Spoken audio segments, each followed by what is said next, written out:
A very good day, my dear postgraduate students. Welcome to the topic of cord blood transfusion in SNIP, short notes in pathology. The checklist to be honored, and these are what I had designed. The history, the indications, progenitor cells, advantages and shortcomings, comparison between transplants and transfusions, the procedure itself, treatment of the cord blood, complications, and finally something called friends and enemies. And this is the most beautiful photograph ever, thanks to Imaging. The umbilical cord is a precious lifeline that began in my primal mother and has come down to me. Supposed to be by Lichi Lee. When I talk about the history behind, these are all the landmarks. In 1974, the stem cell progenitor was identified in the cord blood.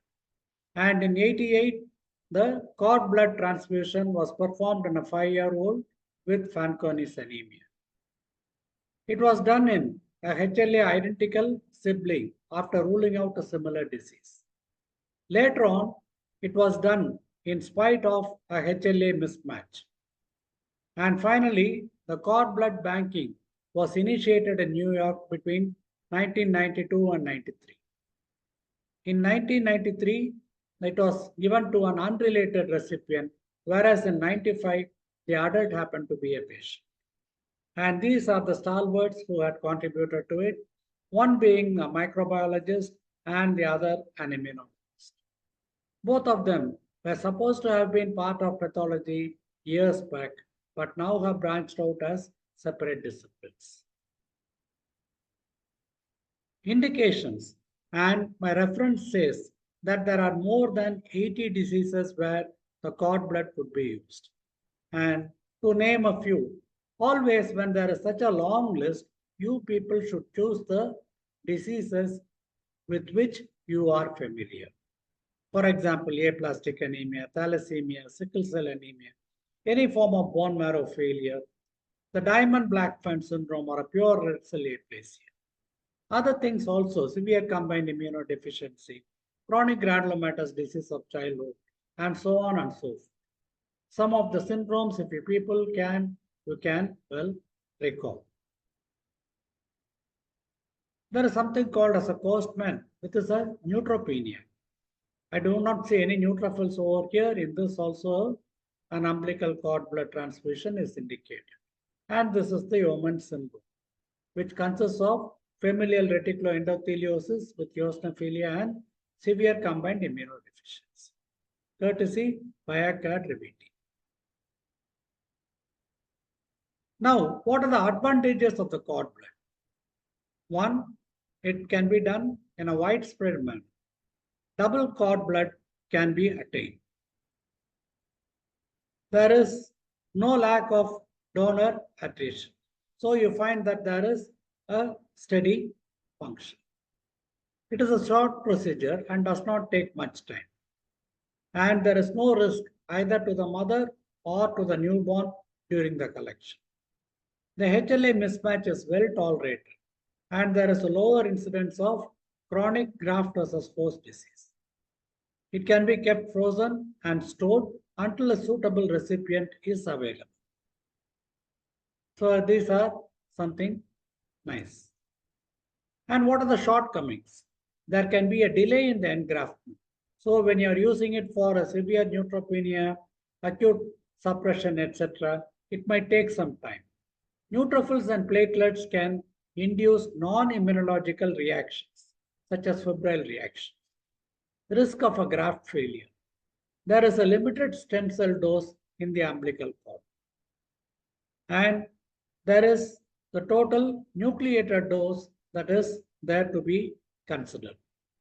CD34 is present, and there is also a viral reactivation or an infection that is possible. Delayed immune stimulation. So these are some of the shortcomings I would like you people to kindly memorize. And also this. So the feature, the cord blood compared with the peripheral blood and the bone marrow. Contamination is almost nil in the cord blood, but it increases when there are multiple sources of the cord blood. There have been instances where a patient with thalassemia ultimately ended up with HIV also because of the multiple donations. Peripheral blood. So there is a screening criteria that is available for it. We all know. Bone marrow, it is formed. The quantity of the stem cell is high in a case of a cord blood, minimal in the peripheral blood, whereas it is again medium to high in the bone marrow. Cell expansion possibility is high outside, whereas it is low in the peripheral blood and low in the bone marrow. Repulsion of the receiver. You find that it is minimal or nil in cases of autologous transplants. It is a major problem in the peripheral blood. All of us know about the transfusion reactions and also the bone marrow. Collection is from the placenta and umbilical cord after the delivery, whereas here it is after the hematopoietic growth factor is given, it is collected from the peripheral blood. Bone marrow, it is a laborious procedure, multiple syringes and vertebrae is the site.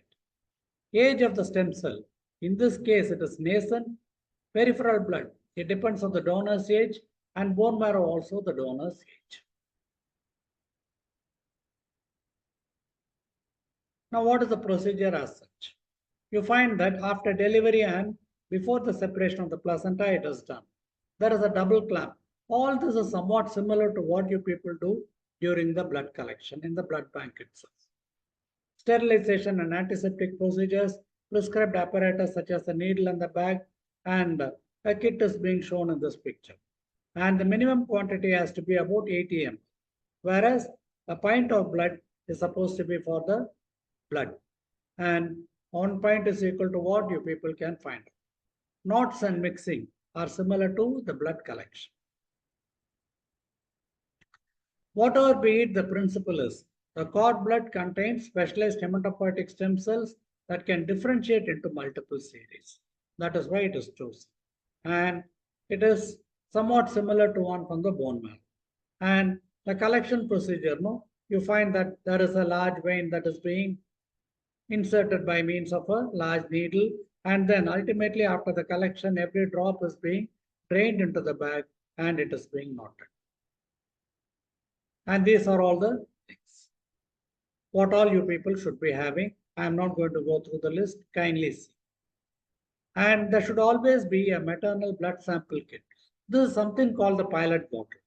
Tomorrow when there is going to be a reaction or an infection, etc., this can be used for the investigations.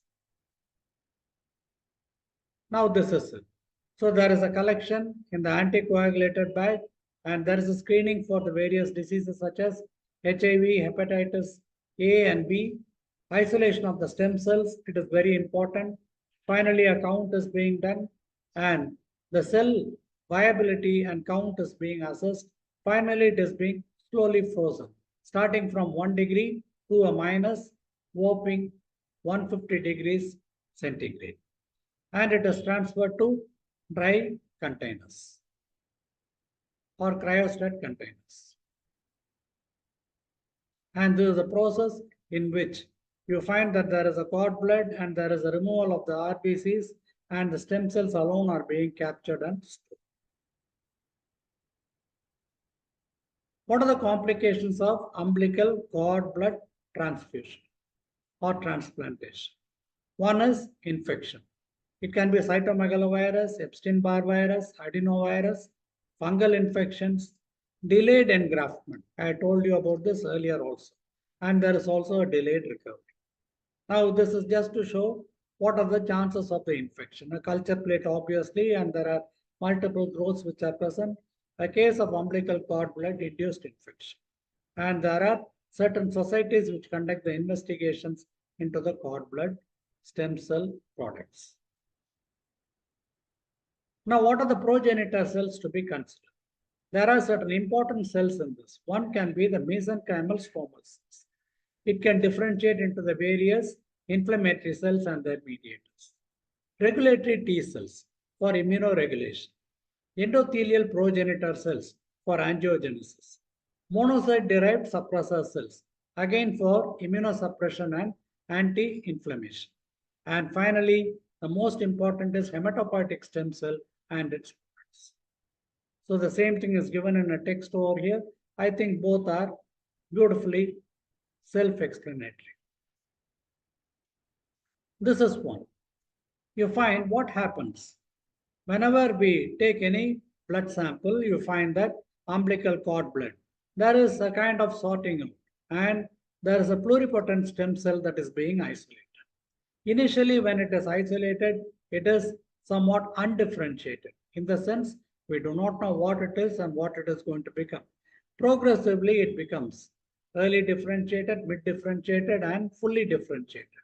In the process, just like your lymphomas, etc., there will be a series of markers which are being expressed by these stem cells, which are lost. Finally, when it is fully differentiated, it is almost harmless. On the contrary, when there is going to be an exposure for a longer time, there is a chance of various drug interactions, toxicants, or you find pollutants, etc. And the infective agents also we have mentioned, which can be hazardous. So there can be cytotoxicity, etc. This is what I had mentioned it as friends and enemies. So there are a series of friends and then there are a series of enemies. When you lose your friends, the enemies increase. It is again a repetition, which is the mother of knowledge. So a simple harvest, no risk to the donor, longer term storage can be there, immediately available. Immunologically, it is mature, concentration of stem cells, younger cells, because it is from a nascent child, and high proliferative rate and low incidence of viral contamination. Cell dose is low over here. It is a one-time supplied and potentially delayed engraftment time. So this is one of the disadvantages. It is a recapitulation. The problem with the world is that the intelligent people are full of doubts while the stupid ones are full of confidence. Thank you.